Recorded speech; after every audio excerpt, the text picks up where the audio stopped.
Hello everyone, hope you guys are having a great weekend. Welcome to another episode of Wasted Wanderers. These are your hosts, JD and Abi. Nice to be meeting everyone. Let us know what you guys think of our new intro. We're trying out something new with our logo and, kind of trying to match up the brand vibe with that. So yeah, do leave a comment about that. But yeah, without wasting anyone else's time, or anyone's time rather, let's jump right into it. So first up, we have a pretty sad news from Canada. Um, Deported student linked to BC extortion shooting, say federal documents. Um, at this point, whoever has been following, the Canadian news cycle closely, such type of news and events became very, very common, uh, especially during the previous administration. This kind of news has been dropping over the past 1 year or so, a little over that. But obviously, it's not gone away yet. Now, if you guys go down and read this article in detail, it turns out this person, he's from Punjab in India. I'm not going to pull any punches. Yeah, he came to Columbia College here in Vancouver on a study permit. Now, it got extended, and this person has failed 3 semesters, I think. And then he changed the story that, okay, I failed 1 semester, and then I kind of I didn't do well in 1 semester because of a car accident of some sort or not. In this story, there are two jeeps involved, and of course, there's a whole extortion angle where this person fired shots at this home in Surrey to try and get money or get this person to pay back. And get this, not even for himself or anything. He was doing the dirty work for someone else. So, needless to say, such Indians are a very, very, and please note the sarcasm, such Indians are a very, very positive asset to the Canadian community and the Indian community, right? Like, we just cannot get much better than this. This guy's See, name is Lovebeer Singh. He has love in his name, and he has demonstrated one of the highest pinnacles of love possible. I mean, I don't know what's better than this when it comes to love, right?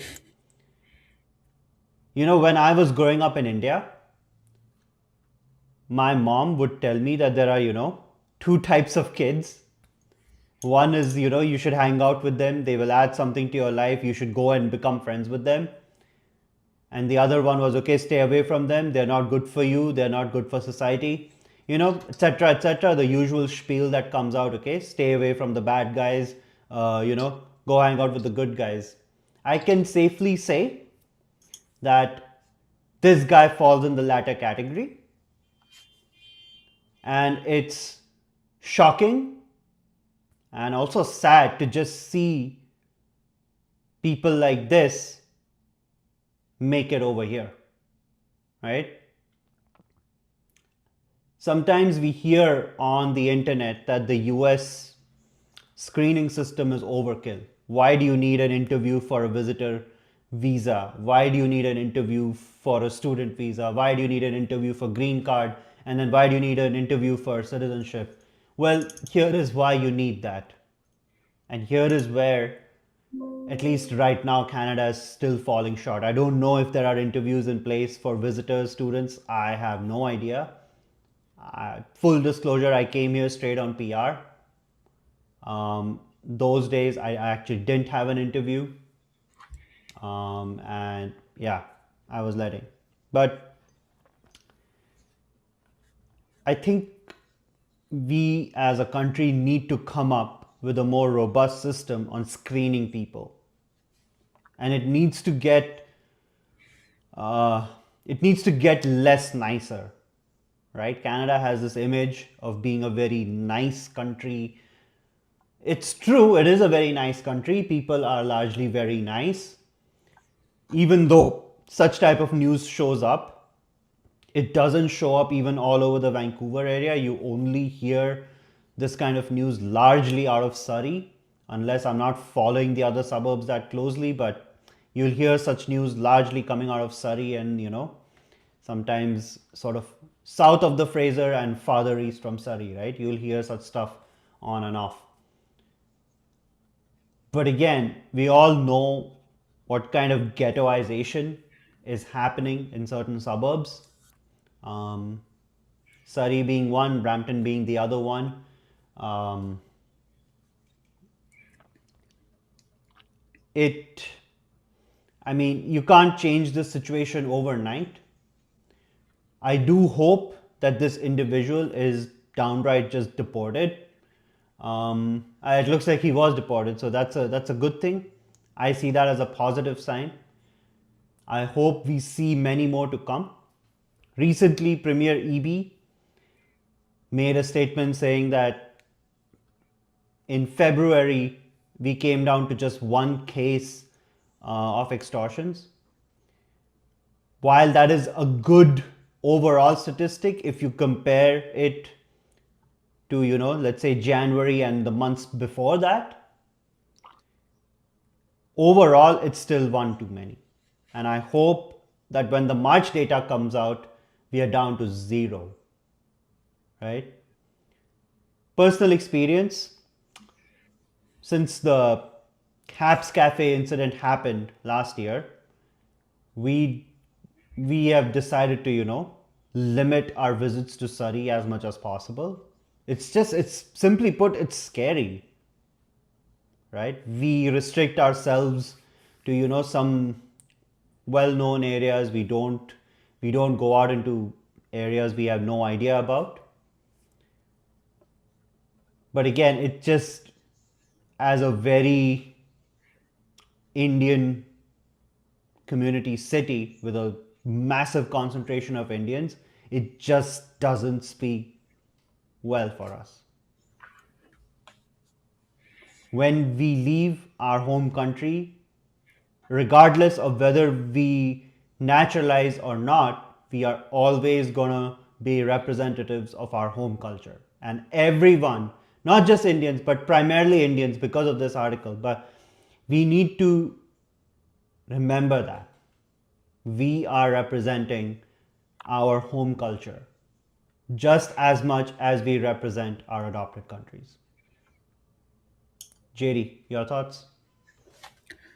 Yeah, so I was reading the news and looks like again this is one of those cases where he entered the country on a student permit. The permit expired in 2025 and then he was granted an extension which was supposed to expire in 2027. So it's not also that he came as an illegal immigrant. He came legally. He attended the Columbia College, some private institution near Main Street in Vancouver. So this is not the New York Columbia University. This is just some Columbia College. Um, who knows how good is it or what does it do? But looks like he used to live in a house shared with the owners of the vehicle linked with the shooting and received $1,200 a month in disability EI. Like that is just crazy. So he was living here using a card of his landlord, getting disability checks from our tax money, and then going around and doing all this gang related violence. Like that is crazy. Um, Abhijit and me, we also came as immigrants to Canada. But it's crazy that Canada is attracting these kind of immigrants, right?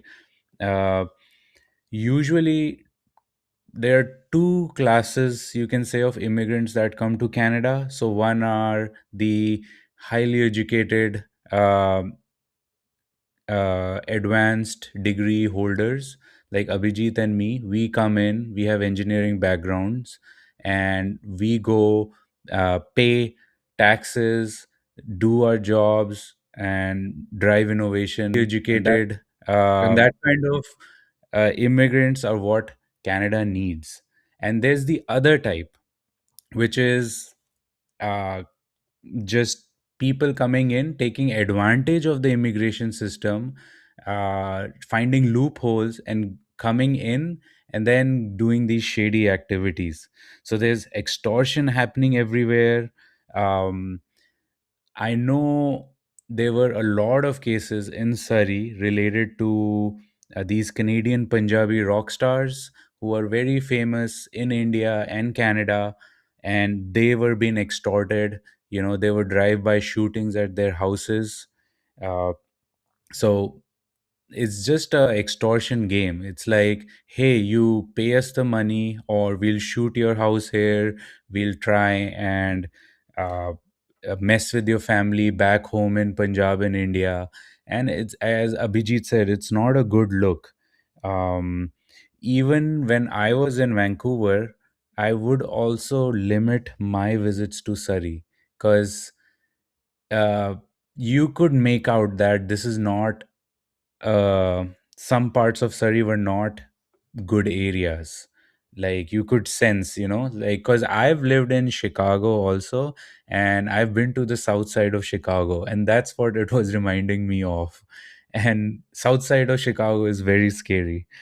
Um, there have been reports of extortion on restaurants and businesses. So if you open a restaurant there or a business there, it's like a mafia kind of environment, like straight from the Godfathers in Italy in early 1900s. And I don't know how or why like Canada has stooped to this level, that you're allowing uh, immigrants like this to come to Canada and do all this, because it's not a good look for us immigrants who actually can add value to Canada. So please do the due diligence. Do not allow these kind of folks to come in. And if you catch them, don't set them free after a bail or anything. Deport them, because it's a very good thing to set an example like this. So yeah, I mean, those are my thoughts on this matter. Yeah, to be fair, seeing we're seeing an improvement over the past 6 to 8 months, especially. The international student permits were restricted to 150K a year. We have seen a correction in the rental market, the housing market, and all the other areas where Canadians were hurting. This kind of article just says that there is some more work to be done, and let's just hope it just continues in this direction, that some nonsense happens and the person's deported. There should be zero tolerance for breaking the law, at least, especially with such an offense. There should be zero tolerance for it. Yeah, someone got a parking ticket, that's different. But yeah, someone with a weapon, it should just be illegal for non PRs and citizens to even hold a gun. It's anyways very difficult for citizens to get any firearms in Canada. In my opinion, it should just not be allowed for anyone who's not legally like a PR or a citizen here. That's just my take. Anyways, guys, let's get to the next one. We want to keep this short, sweet, and insightful while it lasts. Um, let's go here. JD, kick us off. Yeah, so I don't know about you, Abhijit, but I've started to feel recently that YouTube ads are just getting a little bit more annoying and a little bit longer than they used to be. So this report is specifically about YouTube ads, which are about to get even longer. So, if you can imagine, right now, you have certain ads that are unskippable. So, you see those 3 seconds or 5 second unskippable ads. So, they are set to increase. And it's very interesting because YouTube, when it started, it was free essentially. There were no ads on YouTube. And now I read somewhere that YouTube accounts for, I think, 15 or 20% of worldwide consumption of video or content. So now they have captured the market, and they've also moved to the living room. So now you can see YouTube TV, like on your TV. And now they are reinstating the 30-second unskippable format uh, that used to be the norm when we had cable. So what we are watching is what people are calling enshittification. So that's a term which means tech companies gave out things for free at first, and then they slowly shitify the product itself just to earn more revenue. So I think that's what's happening with YouTube. It's a classic bait and switch. They use the freedom of the internet to build this monopoly over content, and now they're using this monopoly to force us back to the 1990s broadcast model.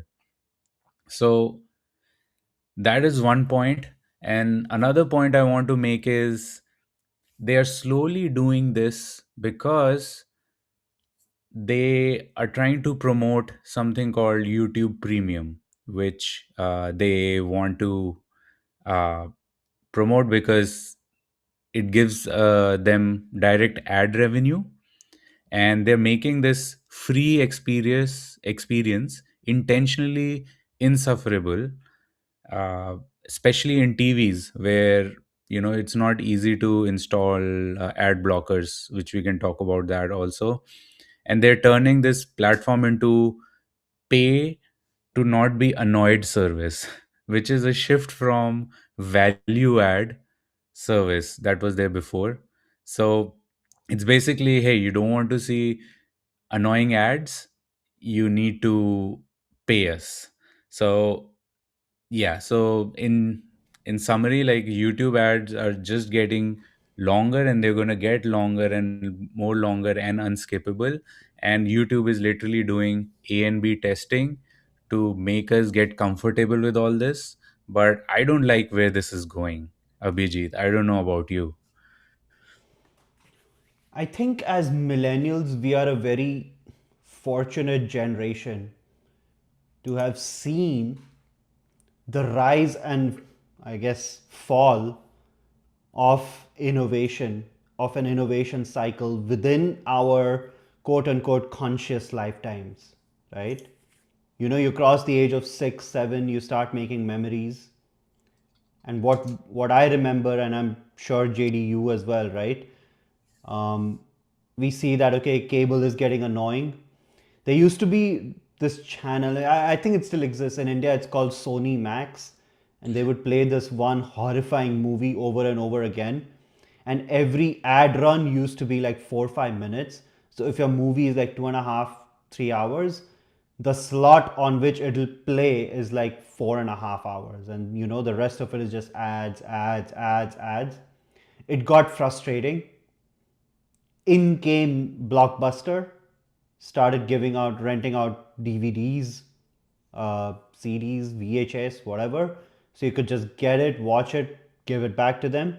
Comes Netflix, says, okay, we'll start shipping DVDs to your address so you don't even have to go to a store.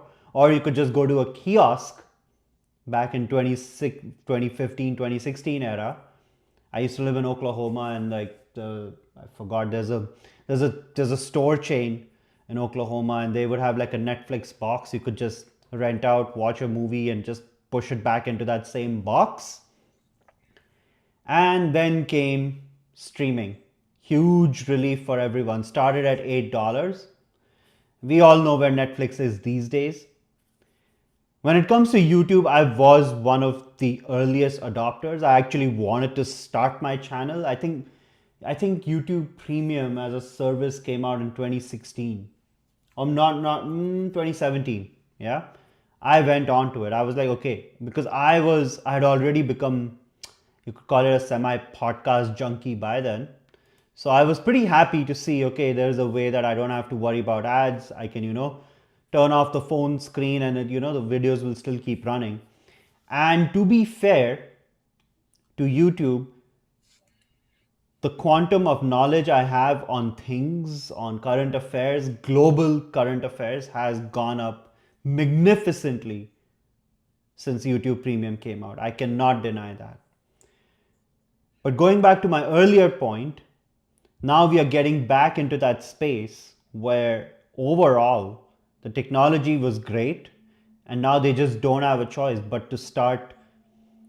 I don't know about choice, okay? I haven't read these financial statements, but they're just trying to make more money. They're going for the promise of a shareholder model that they got to give back the returns to the shareholders. I actually won't be surprised that eventually YouTube gets spun off as its own company. I think last year or the year before that, there was some noise that uh, the government would try to break up Google and YouTube will be its own company. And then you keep hearing same nonsense about Meta that WhatsApp may become its own company. But so apart from all that, at some point, all these streaming services, the only way they'll make money is through ads, and they'll try to make your life as miserable as possible without you getting the subscription. But let's get real. I mean, even just on YouTube, there are all videos about Pirate Bay coming back to life and all these torrent services that all the early 2000s kids know, right? Like LimeWire and all that nonsense. That's coming back to life. Let's get real. IPTV exists, and there are ways to watch it. So that's what I mean by full circle. Now, essentially, we are getting to a point where we don't need a cable connection. So that's one less wire coming into our house.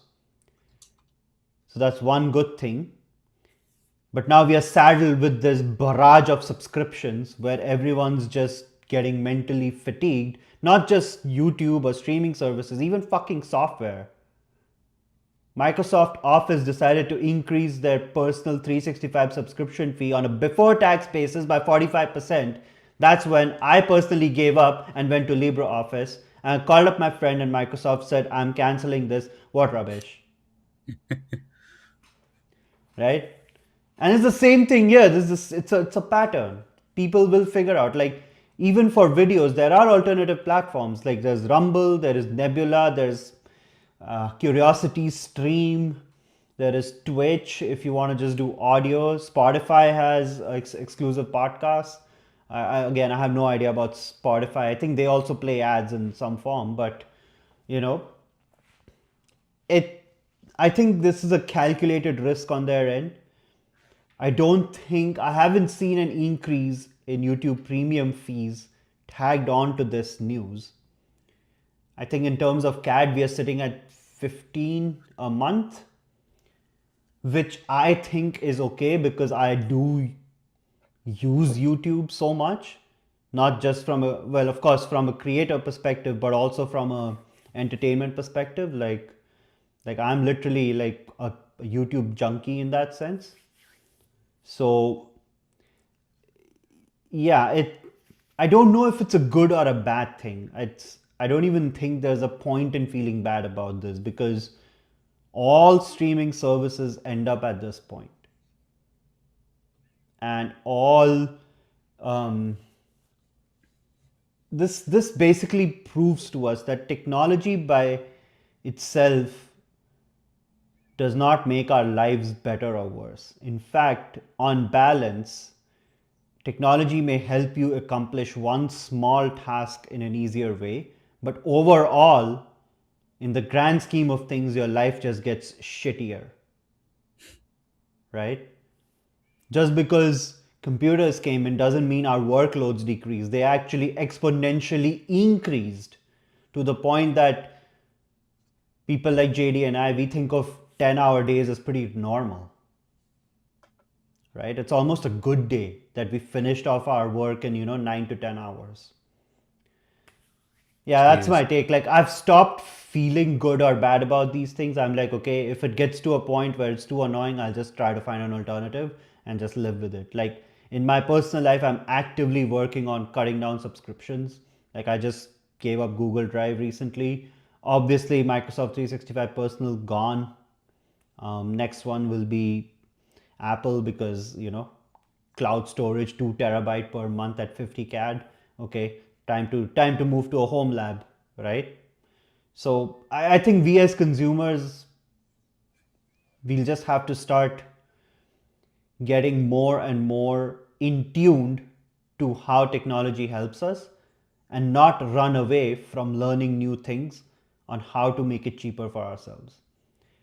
I think the whole laziness around, oh, I'll just subscribe to this and watch it, that's where the business model gets you. It's the same thing with this concept of serverless that you see all over cloud platforms.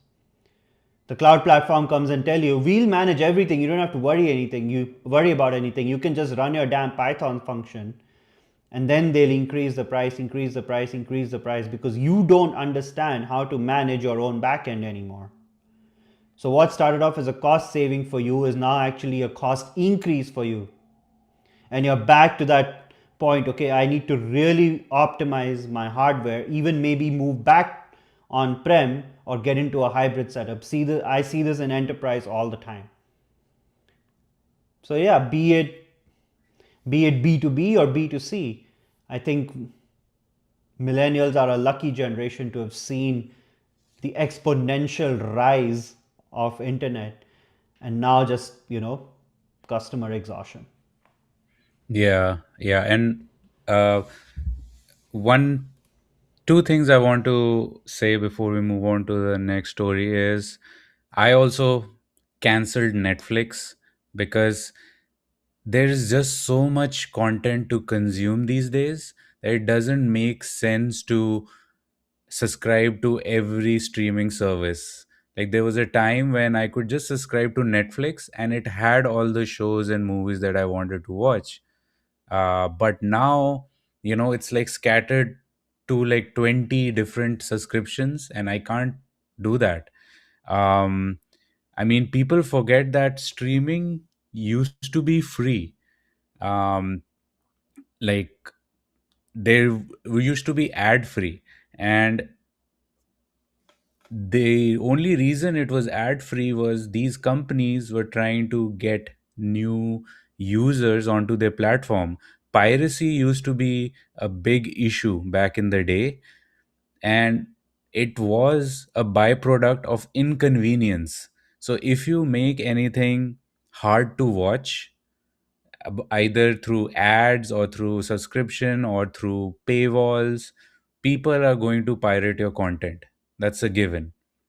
Now, the difference between YouTube and other streaming services is, unlike other streaming services, YouTube does not need to license a lot of content. They don't need to pay a lot of money to these Hollywood studios to get the content. Uh, Makers, content creators like us, Abhijit, we do the content for YouTube, and YouTube does this algorithm magic, and then you could people could reach us out. There's a long tail of content out in at YouTube, and actually YouTube is the 800-pound gorilla right now. So I was just looking at the numbers for YouTube. Uh, their 2025 revenue, $40 billion, right? And I mean, if you account for everything, it's around $60 billion in revenue, which is more than Disney, and which is more than Netflix. So it makes it the largest media entity by revenue in the world. Now that's crazy. And as for the subscribers, there are around 325 million paid subscriptions. That's, I think, around or more than Netflix. And it is the number one streaming service on TV, more than Netflix, more than any other uh, subscription. So, and that has been true for 3 years now. So that's another data point I wanted to leave out with. Basically, to end, I want to say that the content, Hollywood content, or any media content is getting commoditized. So it's the race to the bottom. And because of that, YouTube is the winner because it's the 800-pound gorilla. All right, guys, we could go on about this topic for a long time, but let's get to the next one. Uh, yeah, Ontario. Ontario's payout to Elon Musk over cancelled Starlink contract to remain secret.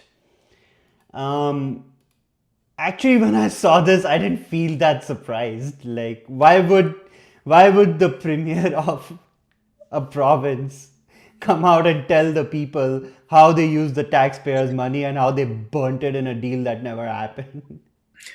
So, I think, look, there was a deal with Starlink, it fell flat. I think the Doug Ford government actually felt that they could finish laying out their fiber cables all across northern Ontario. I think the one challenge that remains is the ring of fire, and there's a whole section of Ontario forests which are prone to forest fires, and that's why it's called a ring of fire. For those who may not know, I also find it very, well, stupid that there is a company called Telesat in Canada that's doing the same thing as Starlink. Why would a provincial government of Canada go to a US company, especially when there are homegrown alternatives? To me, this reeks of nonsense like Arrive Can, which cost $60 million to make, a freaking app that, JD, you know more about software engineers, but please tell me, if you had to write an app like Arrive Can using the MERN stack, how long will it take? Mongo, Express, React, Node, And how right? much would it cost? How much will it cost? Like, you could probably have it up and running, testing included, production ready in 6 months. But we are where we are, right? Second one, if I may add, the whole COVID vaccine situation. Labs in Montreal came and told the previous administration that they can actually produce the vaccines for the whole population. But no, Canada gave contracts to Pfizer and Moderna. Again, I took the Moderna vaccine myself. I don't have anything for or against it. It's a vaccine. You need it. All I'm saying is, why do Canadian politicians continuously prioritize foreign companies when there are domestic alternatives? I have often, at least even on my over here and on my own channel, I've always screamed and shouted to the Canadian administration to make the environment more business friendly. One story is, okay, taxes are too high, so companies leave. The second story is, just because you are a foreign brand, you just get more recognition in Canada itself.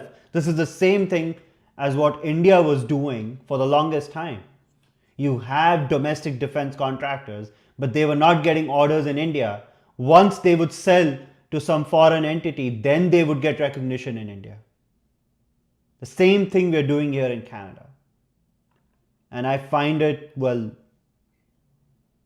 stupid is an understatement. I find it loathsome. Why are Canadians not being encouraged by their own administration to, be at the cutting edge of technology? All the big AI names, Jeffrey Hinton, Joshua Bengio, two of the biggest names in AI, are actually Canadian. But all we hear about is Chinese LLMs and American LLMs. I have nothing against them. The bloody thumbnail for this episode was generated on ChatGPT. I don't have anything against it. I use it. All I'm saying is when the basics were researched here, why don't we have a Canadian LLM?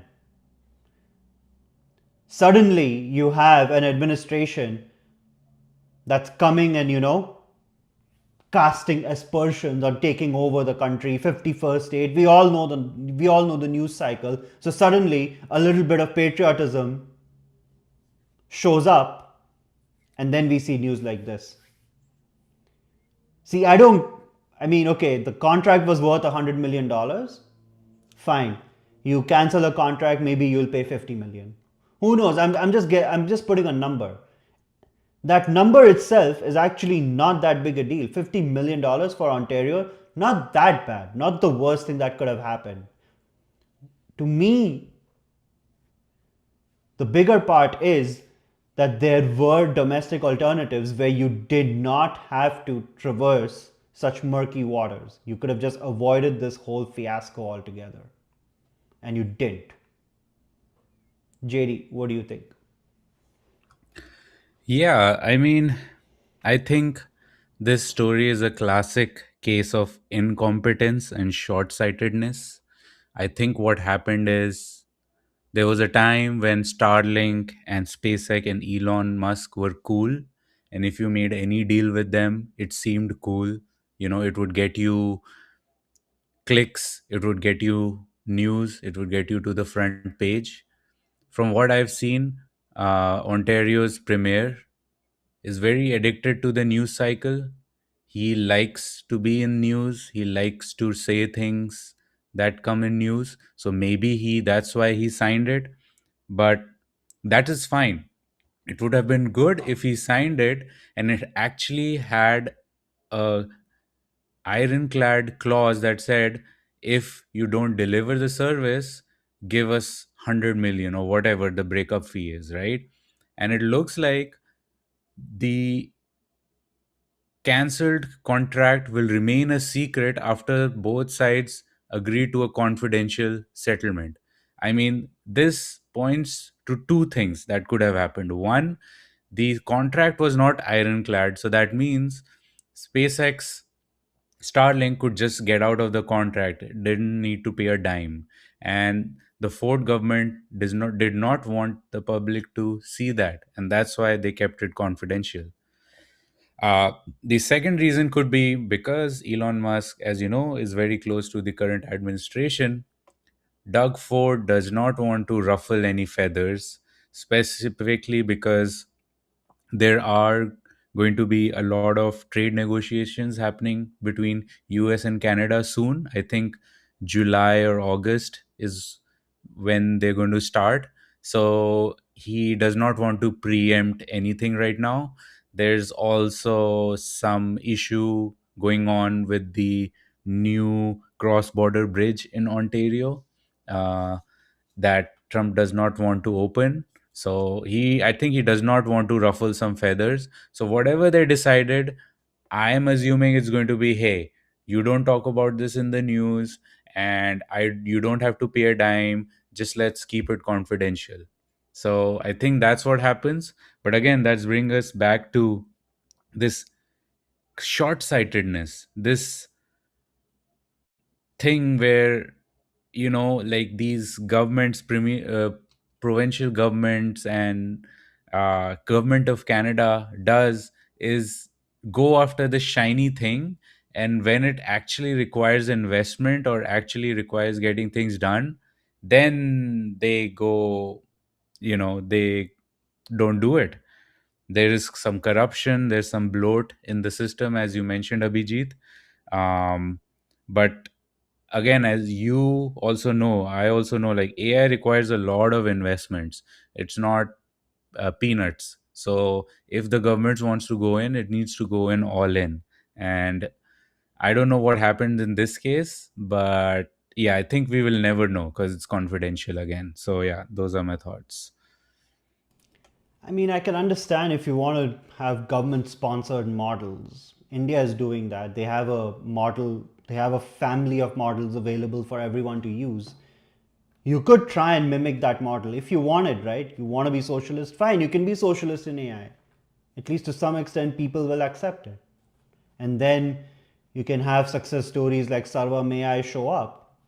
Um, but overall, there is a yeah, we just need to see more agility across all levels of the administration, not just the top 5 6 people at the federal level. We need the provinces to also pull their weight, especially a province like Ontario, which is probably the most it's probably the most affluent province, maybe second to Alberta, depending on per capita. But um, anyways, guys, we can keep talking about this for a long time, and this is an endless discussion. Let's give you a sneak peek to our, you know, to a slightly funny article. We'll probably go over this next week in more detail. But yeah, it turns out you don't need AI to resurrect people. And yeah, apart from all the amazing things that you see coming out of India, like yeah, India has figured out resurrection, like, and this is all a part of a multi-layered thought process which results in such amazing innovation, right? So yeah, we'll cover this at the beginning of the next episode if you want to see us dissect this. But for today, time to sign off, guys. Please like, share, and subscribe, and let us know what you like, let us know what you don't like. All feedback is welcome. Please spread the news, please spread the message. Have a great rest of the weekend. See you guys next week. See ya.